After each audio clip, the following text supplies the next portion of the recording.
सैया बेईमान। और सारिका वृंदा के पैरों पर गिरकर रोते हुए लगातार मिन्नतें करने लगी। प्लीज मेरे रिसु की माँ बन जाओ वृंदा। प्लीज वृंदा प्लीज, मुझे मुक्ति चाहिए वृंदा, प्लीज। वृंदा हतप्रभ थी। उसने आत्मा की उपस्थिति के बारे में सुना था, लेकिन यह पहला मौका था जब वह किसी आत्मा से मिल रही थी। उसे लगा वह कोई सपना देख रही है या यह उसके मन का भ्रम है। उसने कहा, तो तुम तो जिंदा नहीं हो, फिर मैं तुम्हें कैसे देख पा रही हूँ? मैंने बताया ना, मेरी जब डेथ हुई तो मेरा बच्चा रिसु बहुत छोटा था। जिंदगी पर मेरा कंट्रोल नहीं, लेकिन मेरी ममता मेरी आत्मा की सच्ची भावना थी, और इसलिए मर कर भी मेरी आत्मा इस दुनिया से मुक्त नहीं हो पाई। मैं हमेशा अपने बच्चे के आसपास ही रहती हूँ। माँ होना दुनिया का सबसे खूबसूरत तोहफा भी है और अभिशाप भी। मैं समझी नहीं, अभिशाप कैसे? माँ अपने बच्चे से अलग कुछ सोच ही नहीं पाती। उसकी सारी भावनाओं से ऊपर अपने बच्चे के लिए ममता होती है, और यही ममता जीवन के बाद भी मुझे मुक्त नहीं होने दे रही। हाँ, मैं समझ गई। मैं केवल कोशिश कर सकती हूँ, लेकिन रवि का व्यवहार बहुत खराब है, इसलिए मैं वादा नहीं कर सकती। बहुत धन्यवाद, तुम बहुत अच्छे दिल की हो, और अच्छे दिल वाले अपने काम में जरूर सफल होते हैं। सारिका ने ऐसा कहा। तभी हवा का एक तेज झोंका आया और सारिका वृंदा के सामने से गायब हो गई। सारिका के गायब होने के बाद वृंदा अभी अभी जो घटा था उसके बारे में बैठकर सोचने लगी, और सोचते सोचते कब नींद आ गई उसे पता ही नहीं चला। किसी के बहुत हिलाने पर वह हड़बड़ा कर उठी तो देखा सुबह हो गई थी, और हाथ में सारिका के गायब होने के बाद वृंदा अभी अभी जो घटा था उसके बारे में बैठकर सोचने लगी, और सोचते सोचते कब नींद आ गई उसे पता ही नहीं चला। किसी के बहुत हिलाने पर वह हड़बड़ा कर उठी तो देखा सुबह हो गई थी, और हाथ में चाय का ट्रे लिए एक आया उसे उठा रही थी। वृंदा को जगह देखकर आया ने कहा, सॉरी मैम, दरवाज़ा खुला था तो मैंने अंदर आकर आपको कई बार आवाज दी, लेकिन आप गहरी नींद में थी। यह चाय मैं चौथी बार लेकर आई तो सोचा आपको हिला डुलाकर जगा दूं। नहीं, कोई बात नहीं, तुमने सही किया। मैम,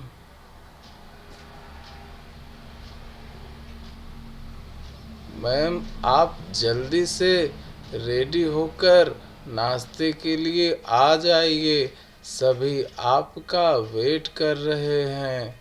हाँ, अभी आती हूँ, कहते हुए वृंदा उठकर बैठी तो उसे सर भारी सा लगा और सर में तेज दर्द भी हो रहा था, तो वह अपना सर पकड़कर बैठ गई। वृंदा को ऐसे बैठा देख आया ने चाय का कप उठाकर देते हुए कहा, मैम प्लीज चाय पी लीजिए, सर दर्द हल्का हो जाएगा। आया की हमदर्दी से वृंदा की आंखों में आंसू आ गया। उसने आया से चाय का कप लेते हुए कहा, तुम जाओ, मैं रेडी होकर आती हूँ। जी मैम, कहते हुए आया वहाँ से चली गई। थोड़ी देर बाद जब वृंदा नाश्ते के टेबल पर पहुंची तो देखा कि रवि सर झुकाए नाश्ता कर रहा था और गिरधारी जी चुपचाप उदास बैठे थे। वृंदा को देख मुस्कुराने की कोशिश करते हुए बोले, आओ बेटी, यहाँ मेरे और रवि के बीच में जो चेयर है उस पर बैठ जाओ, मैं तुम्हारा ही इंतजार कर रहा था। अपने डैडी की बात सुनकर रवि ने चिढ़कर गुस्से से सर उठाकर वृंदा को देखा। वृंदा सहम कर ठिठक गई। तभी रवि की नज़र अपने डैड गिरधारी जी पर पड़ी। वे गुस्से से भरे हुए सख्त निगाहों से उसे घूर रहे थे। यह देख रवि ने चुपचाप सर नीचे कर लिया और अपना नाश्ता जल्दी जल्दी खत्म करने लगा। जल्दी आओ बेटी, बहुत तेज भूख लगी है, गिरधारी जी ने स्नेह से मुस्कुराकर वृंदा को देखते हुए कहा। वृंदा गिरधारी जी की बात टाल न सकी और आकर उनकी बताई चेयर पर बैठ गई। गिरधारी जी ने स्नेह से उसके प्लेट में नाश्ता डाला और फिर अपने प्लेट में लेकर बोले, खाओ बेटी, आज तुम्हारी सास होती तो तुम्हारे लिए बहुत कुछ करती। डरी हुई वृंदा जी बोलकर चुपचाप नाश्ता करने लगी। तब तक रवि ने जल्दी जल्दी अपना नाश्ता खत्म कर लिया और एक झटके से उठकर बोला, मैं चलता हूँ, अभी एक अर्जेंट मीटिंग है, और बिना किसी की तरफ देखे ऑफिस के लिए बाहर निकल गया। थोड़ी देर बाद नाश्ता खत्म करके गिरधारी जी ने आया को बुलाकर कहा, रिसु खा चुका हो तो उसे रेडी कर लिविंग रूम में लेकर आओ। जी सर, कहकर आया वहाँ से चली गई। तब गिरधारी जी ने वृंदा से कहा, आओ बेटी, मैं पहले तुम्हें तुम्हारी सास से मिलवा दूं। जी बोलकर वृंदा गिरधारी जी के पीछे पीछे चल दी। अपने कमरे में पहुंचकर गिरधारी जी ने एक तस्वीर की तरफ इशारा करते हुए कहा, ये है तुम्हारी सास, जाकर उनका आशीर्वाद ले लो। गिरधारी जी की बात सुन वृंदा तेजी से तस्वीर के पास गई और सास की तस्वीर के पैरों पर माथा टेक सिसक उठी। वृंदा की सिसकी सुन गिरधारी जी की आंखों में भी आंसू आ गए। उन्होंने आगे बढ़कर वृंदा के सर पर स्नेह से हाथ फिराते हुए कहा, बेटी हिम्मत से काम लो, धीरे धीरे सब ठीक हो जाएगा।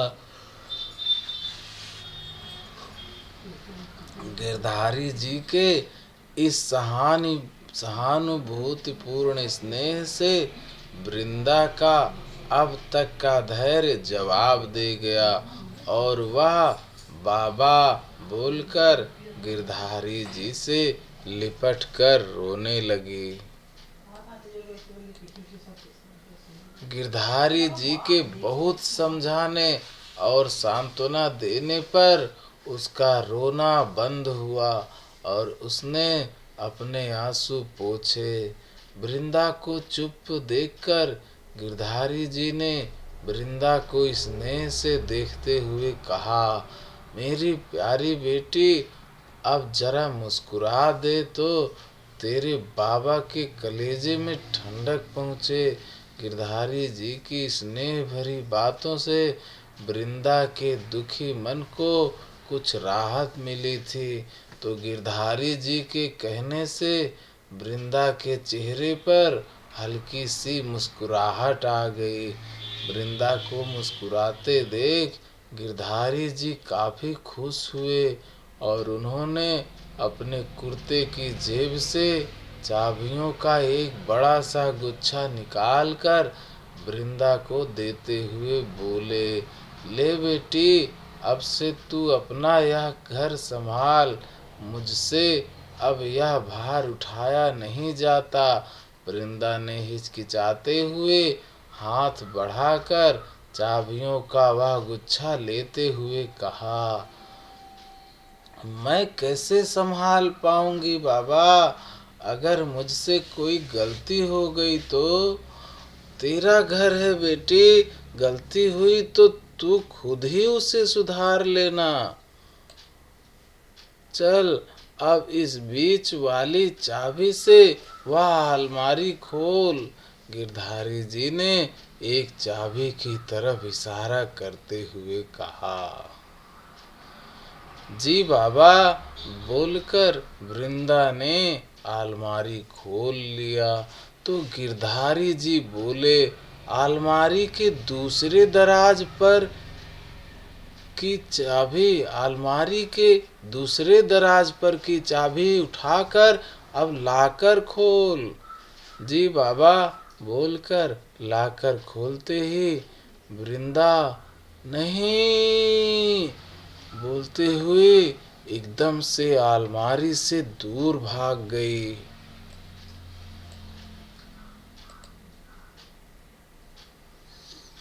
जी बाबा बोलकर लाकर खोलते ही वृंदा नहीं बोलते हुए एकदम से अलमारी से दूर भाग गई। यह देख गिरधारी जी को हंसी आ गई। उन्होंने हंसते हुए कहा, जीवन में पहली बार किसी को गहनों और हीरों जवाहरातों से डरते देखा। हा हा हा। गिरधारी जी की बात सुनकर वृंदा झेप गई और सर झुकाकर बोली, दरअसल मैंने अपने जीवन में आज तक इतने गहने और हीरे जवाहरात नहीं देखे, इसलिए देखने के बाद एकदम से बर्दाश्त नहीं कर पाई। अच्छा कोई बात नहीं, यह तुम्हारी सास की अमानत है और अभी से ये सब तुम्हारे हैं। तुम चाहे इन्हें जैसे रखो, लेकिन बाबा मैं इनका करूँगी क्या? धीरे धीरे इनका उपयोग भी समझ जाओगी। यह अलमारी अब बंद कर दो, मैं इसे उठवाकर तुम्हारे रूम में भिजवा देता हूँ। लेकिन बाबा मैं सब जानता और समझता हूँ बेटी, तुम शांति और धैर्य से रहो, एक दिन सारी खुशियाँ तुम्हारी झोली में होंगी। गिरधारी जी ने अपनी आंखों में आंसू पोंछते हुए कहा। गिरधारी जी की इस बात से वृंदा को काफी शांति का अनुभव हुआ। उसने झुककर गिरधारी जी के पांव छू लिए और बोली, मुझे केवल आपका स्नेह और आशीर्वाद चाहिए बाबा।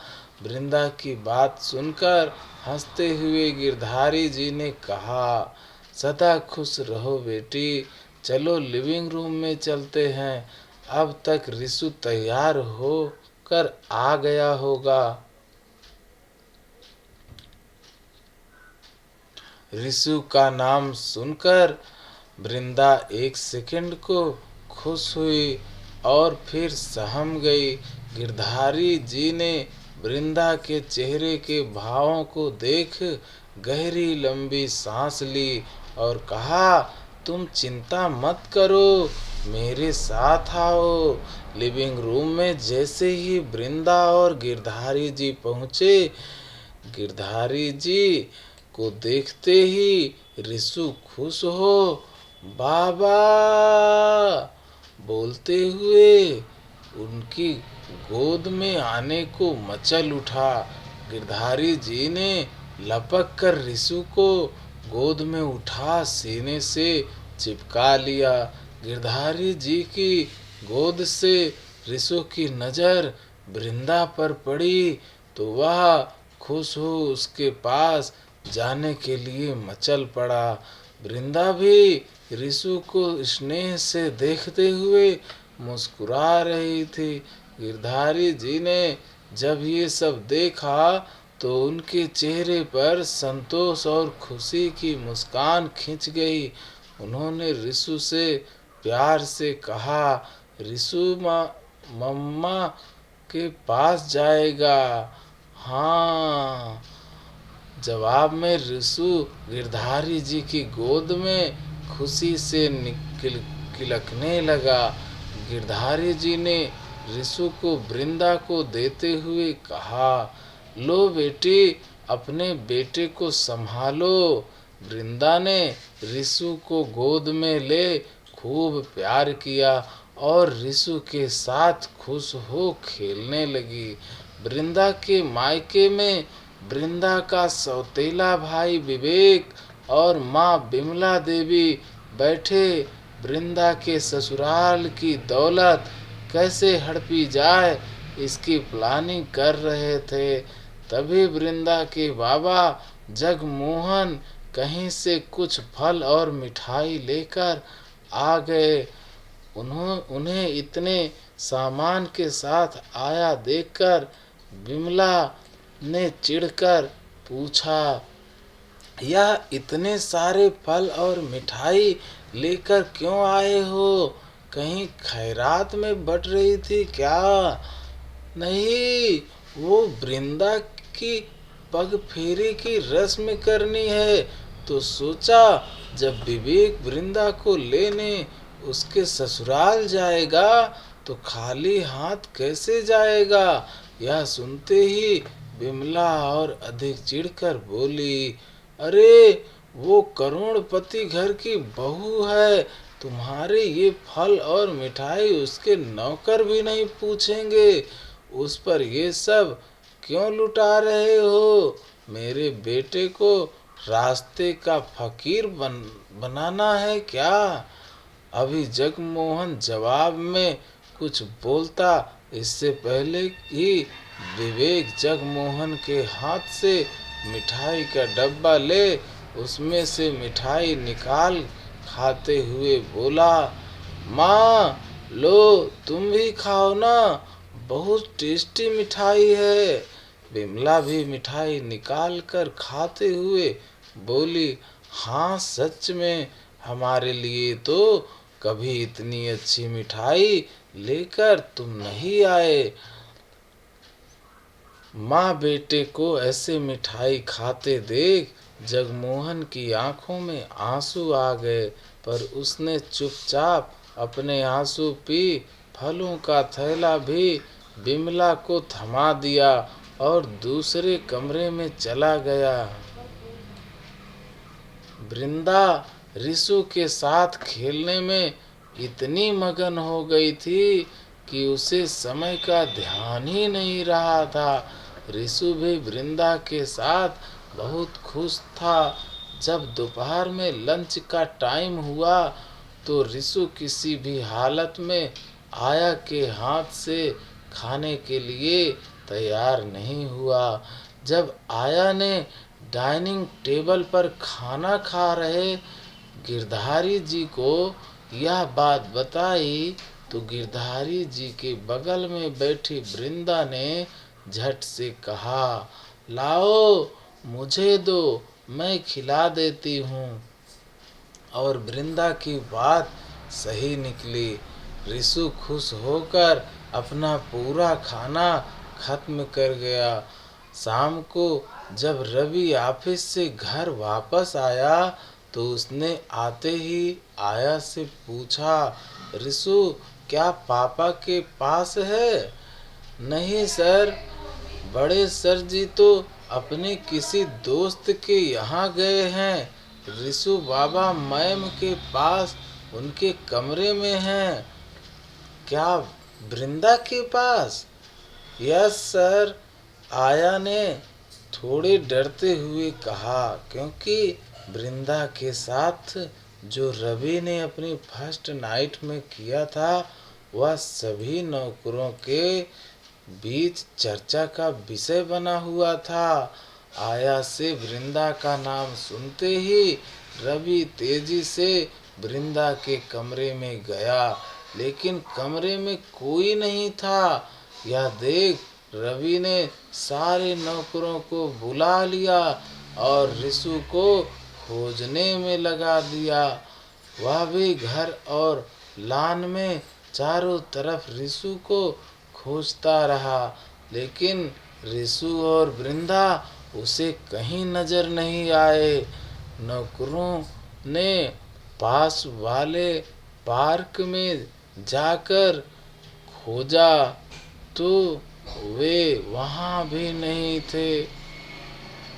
झल्लाकर रवि चिल्लाया, आखिर वो लड़की मेरे बेटे को लेकर कहाँ गई? झल्लाकर रवि ने चिल्लाया, आखिर वो लड़की मेरे बेटे को लेकर गई कहाँ? तभी गिरधारी जी अपने दोस्त की पार्टी से वापस आ गए थे।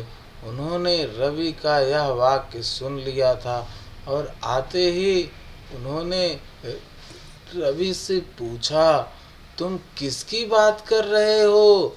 मैं समझा नहीं।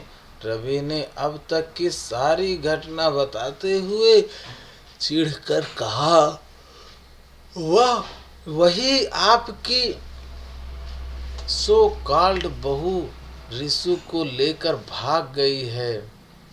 नहीं, ऐसा बिल्कुल नहीं हो सकता, तुमने ठीक से देखा नहीं होगा, आओ मेरे साथ। कहते हुए गिरधारी जी रवि को साथ लिए हुए उसके रूम की तरफ गए।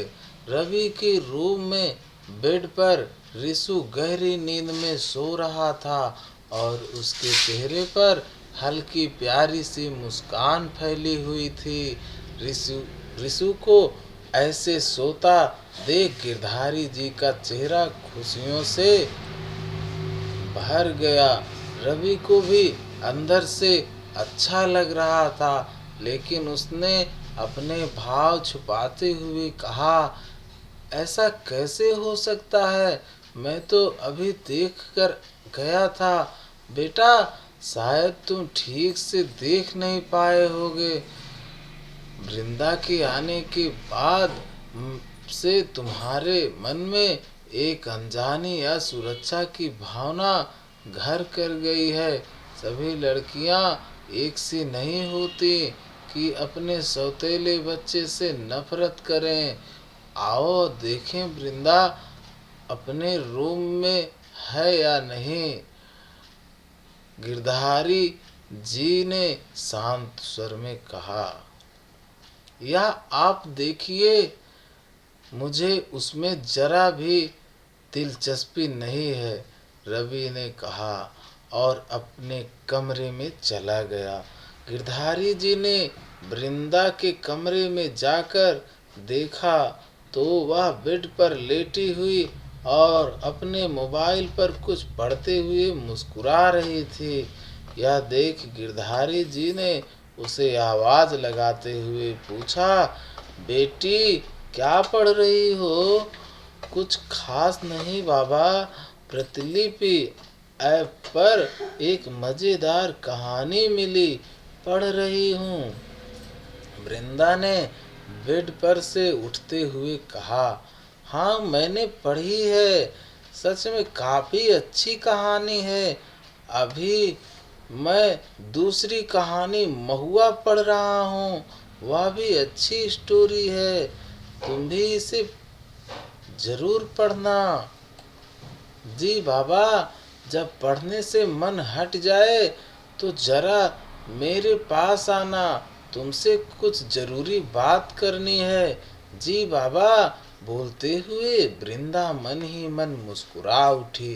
गिरधारी जी के जाने के बाद वृंदा अभी कुछ देर पहले घटी घटना याद कर मुस्कुराने लगी। जैसे ही रवि के घर आने की आहट वृंदा के कानों में पड़ी, वह घबरा उठी क्योंकि रिसु उसके पास कमरे में सो रहा था। उसकी समझ में नहीं आ रहा था कि वह क्या करे और घबराहट से उसकी आंखों में आंसू भर आए थे। उसे पता था कि गिरधारी जी भी अभी घर पर नहीं हैं, सो मारे डर के उसके हाथ पांव कांप रहे थे। तभी कमरे में तेज हवा का झोंका आया और कमरा सुगंध से भर गया और वृंदा के सामने सारिका मुस्कुराती हुई खड़ी थी। वृंदा सारिका को हक्की बक्की मुंह फाड़े देखती खड़ी थी। तभी सारिका ने कहा, जिस वार्डरोब में तुम्हारे कपड़े हैं उसे खोलो। सारिका के कहने पर वृंदा ने वार्डरोब खोला तो सारिका ने कहा, वार्डरोब के ऊपरी हिस्से पर एक वार्डरोब के रंग का ही बटन होगा, उसे दबाओ। वृंदा सारिका के बताए बटन खोज ही रही थी कि रवि की तेज आवाज के साथ उसके कदमों की आहट उसे सुनाई दी। वह बुरी तरह घबरा उठी। तभी सारिका ने कहा, बटन खोजने पर फोकस करो और जल्दी करो, रवि इधर ही आ रहा है।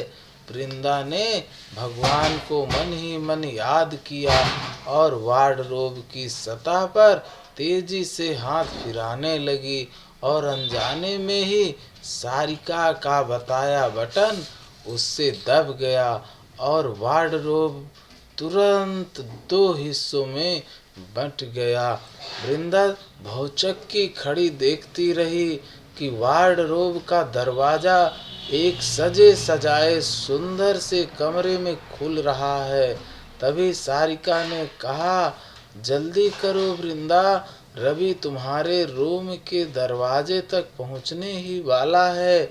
इस कमरे के बारे में केवल डैडी और रवि को पता है और बाद में मुझे रवि से पता चला तब तक रवि कमरे के दरवाजे को खोलने लगा था और इधर वृंदा रिसु को लेकर जल्दी से उस गुप्त कमरे में आ गई थी, जबकि सारिका हवा के एक झोंके के साथ गायब हो चुकी थी। सो रवि को कमरे में कोई नजर नहीं आया और वह बुरी तरह बौखला गया। वृंदा सारिका और गिरधारी जी के व्यवहार से काफी खुश थी और उसके मन में अब यह आत्मविश्वास जग रहा था कि वह अपनी विपरीत परिस्थितियों का सामना कर पाएगी। उसे याद आया कि गिरधारी जी ने उसे बुलाया था, तो वह उठकर गिरधारी जी से मिलने गई। गिरधारी जी ने जब वृंदा से उसके और रिसु के गायब होने के बारे में सवाल किया तो वृंदा ने सारिका के आने की पूरी बात गिरधारी जी को बता दी। सुनकर गिरधारी जी की आंखों में आंसू आ गए और उन्होंने कहा, माँ से बढ़कर त्यागी इस दुनिया में कोई और नहीं हो सकता। तभी रवि अपने कमरे से रिसु को लेकर वहां आ गया। रिसु लगातार रो रहा था। रवि ने रिसु को गिरधारी जी को देखते हुए कहा, पापा यह पिछले 10 मिनट से लगातार रोए जा रहा है और चुप ही नहीं हो रहा। पता नहीं क्या हो गया, देखिए ना। गिरधारी जी ने भी रिसु को चुप कराने की पूरी कोशिश की, लेकिन वह चुप नहीं हुआ। तो गिरधारी जी ने वृंदा से कहा, बेटी जरा तुम इसे गोद में लेकर चुप कराओ ना। गिरधारी जी की यह बात सुनकर वृंदा असहज हो गई, क्योंकि सामने खड़ा रवि उसे कड़ी नजरों से घूर रहा था। वृंदा को चुपचाप परेशान खड़ा देखकर गिरधारी जी ने फिर कहा, डरो मत बेटी, मैं कह रहा हूँ ना, लो रिसु को चुप कराओ। गिरधारी जी के दोबारा बोलने पर वृंदा आगे बढ़कर जैसे ही रिसु को गोद में लेने लगी, तभी गिरधारी जी के दोबारा बोलने पर वृंदा ने आगे बढ़कर जैसे ही रिसु को गोद में लेने लगी कि तभी रवि ने कहा, डैड मेरे बेटे को आप अपनी बहू की गोद में नहीं दे सकते। मैं अपने पोते को अपनी बहू की गोद में दे रहा हूँ रवि, और अपने पोते का भला बुरा सोचने का मेरा पूरा हक है। गिरधारी जी ने थोड़ा सख्त लहजे में ऐसा कहा। सुनकर रवि चुपचाप वहीं सोफे पर बैठ गया। रवि को चुपचाप बैठा देख गिरधारी जी ने वृंदा से कहा, बेटी तुम्हारा बेटा लगातार रोए जा रहा है, अपनी गोद में लो इसे। जी बाबा, कहकर वृंदा ने जल्दी से रिसु को गोद में ले लिया और उसे प्यार करने लगी। वृंदा का माँ जैसा स्पर्श और स्नेह पा रिसु चुप हो गया और उसके कंधों पर सर रखकर सो गया। सोफे पर बैठा रवि वृंदा को आंखें फाड़े देख रहा था, क्योंकि वृंदा रिसु को बिल्कुल अपने बच्चे की तरह सीने से लगाए उसे प्यार से हल्की थपकियां देते हुए हाल में सहल कदमी कर रही थी। गिरधारी जी ने मुस्कुराते हुए धीमे स्वर में कहा, देखा रवि, रिसु को अपनी माँ की गोद में कितनी अच्छी लग रही है। अब इसे इसकी माँ के पास ही रहने दो। गिरधारी जी की बात सुनकर रवि झल्लाया हुआ सा सोफे से उठा और अपने कमरे में चला गया। यह सब कुछ देख दूर हाल के बाहर खड़ी सारिका की आत्मा के चेहरे पर सुख और संतोष भरी मुस्कान थिरक उठी। वृंदा के मायके में वृंदा का सौतेला भाई विवेक अपनी माँ से बार बार वृंदा को काल करने को कह रहा था, ताकि वह कोई ऐसी ट्रिक लगा सके जिससे उसे वृंदा के ससुराल में कुछ दिनों तक रहने का आनंद मिल सके। विवेक की जिद सुनकर बिमला ने कुछ सोचते हुए कहा, गिरधारी जी को काल किया। प्रणाम समधी जी। जी प्रणाम। कहिए कैसे याद किया?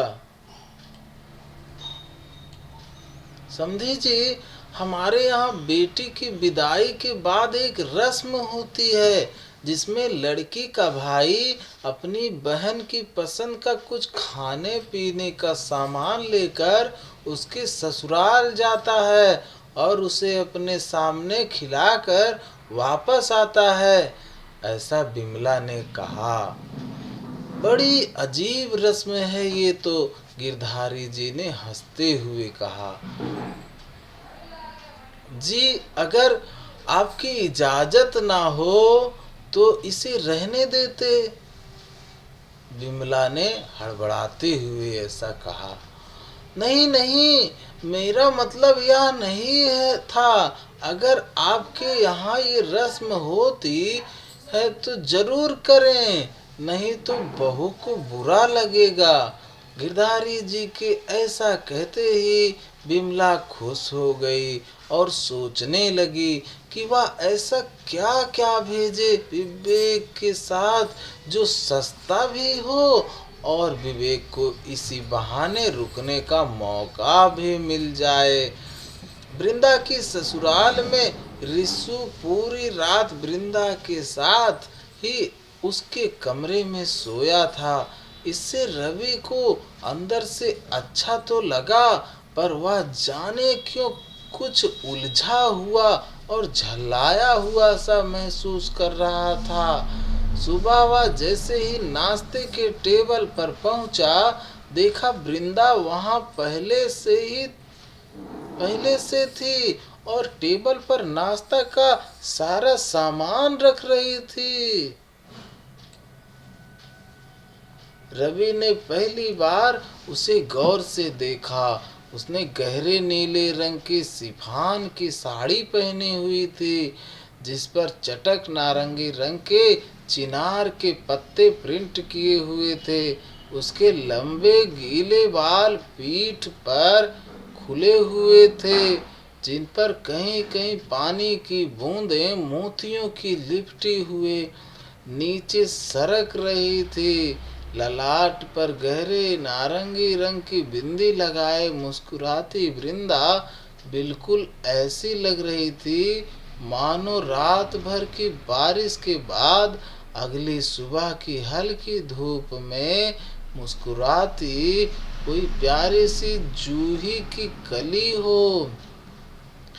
रवि वृंदा की इस सुंदरता में खो सा गया और जहाँ खड़ा था वहीं से बिना पलकें झपकाए उसे मुग्ध भाव से देखता रहा।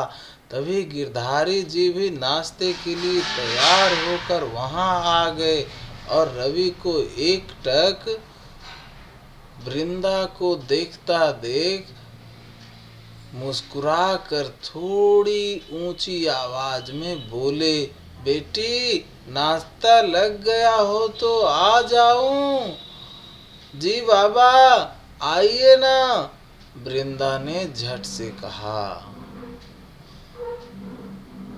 गिरधारी जी की आवाज जब रवि के कानों में पड़ी तो जल्दी से सजग हो उसने अपने भावों को अंदर दबा लिया और खटूस की तरह मुंह बनाए हुए डाइनिंग चेयर पर बैठ रूखी आवाज में बोला, रिसु कहाँ है?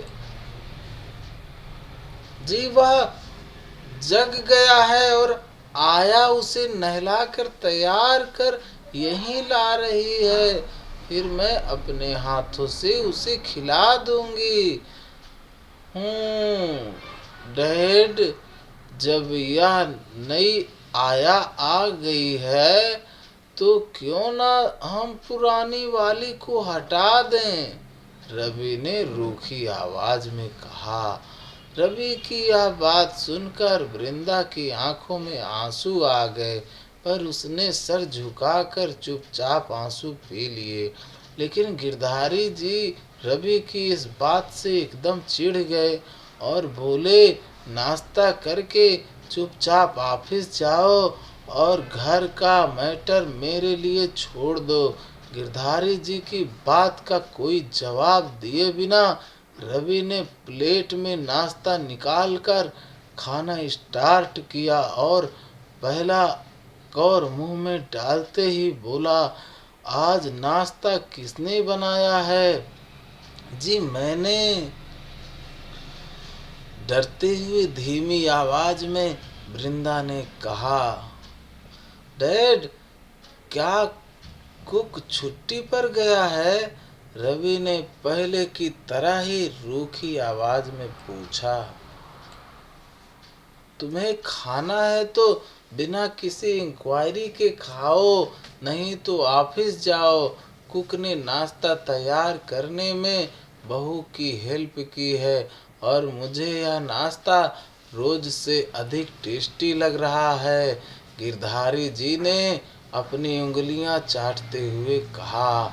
नाश्ता तो रवि को काफी टेस्टी लग रहा था, इसलिए गिरधारी जी की बातों का बिना कोई जवाब दिए खाकर उठते हुए बोला, आज शाम को विश्वास आ रहा है, क्या वसुधा भी आ रही है? गिरधारी जी ने पूछा। नहीं बुआ जी, नहीं आ रही, विश्वास को कोई जरूरी काम है, इसलिए शायद महीने 2 महीने के लिए आ रहा है। अच्छा हाँ, याद आया, आज शाम को तुम्हारा साला विवेक भी आ रहा है किसी रस्म के लिए, तो जल्दी घर जाना, गिरधारी जी ने जल्दी से ऐसा कहा। मेरा ऐसा कोई रिश्तेदार नहीं है, गिरधारी जी की बात सुनकर रवि ने चिढ़ते हुए कहा और तेजी से घर से निकल गया। सर झुकाए नाश्ता करती वृंदा की आंखों में फिर से आंसू भर आए, जिसे उसने पास रखे छाछ के साथ अंदर ही अंदर पी लिया। तभी अचानक वृंदा को ध्यान आया कि विवेक किसी रस्म के लिए आ रहा और उसका मन खुश हो गया। वह सोचने लगी, शायद विवेक पग फेरे की रस्म के लिए आ रहा हो। अभी नाश्ता करने के बाद रूम में जाकर माँ को फोन कर पूछती हूँ, इसी बहाने अपने घर जाऊंगी और कुछ दिनों तक वहीं रुक जाऊंगी। कम से कम इस खड़ूस आदमी की चुभती हुई बातें तो नहीं सुनने पड़ेंगी। ऐसा सोच वह जल्दी जल्दी नाश्ता करने लगी। उसे ऐसा करते देख गिरधारी जी ने कहा, बेटी आज लंच थोड़ा हल्का ही करना, तुम्हारी कुछ पसंद की खाने की चीजें लेकर तुम्हारा भाई आ रहा है और उन्हें वह अपने सामने ही तुम्हें खिलाएगा। गिरधारी जी की यह बात सुनकर वृंदा को थोड़ा आश्चर्य हुआ, लेकिन फिर उसने सोचा कि शायद ऐसी कोई रस्म उसके ससुराल में होगी, तो चुप रही। इस बात के बाद उसका अपनी माँ को फोन करने का उत्साह ठंडा हो गया और उसने खुद को रिशु के साथ बिजी रखने का फैसला किया। शाम को विवेक के आने से पहले रवि का फुफेरा भाई विश्वास आ गया। गिरधारी ने उसे अपने पास बिठा अपनी बहन वसुधा का हाल चाल पूछा और फिर वृंदा को विश्वास से मिलवाने के लिए बुलाया। वृंदा को देखते ही विश्वास बुरी तरह से चौंक गया और बोला, तुम यहाँ कैसे?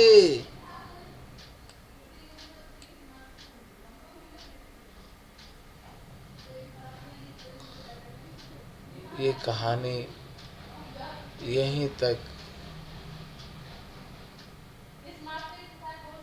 आगे की कहानी अगले वीडियो में होगी।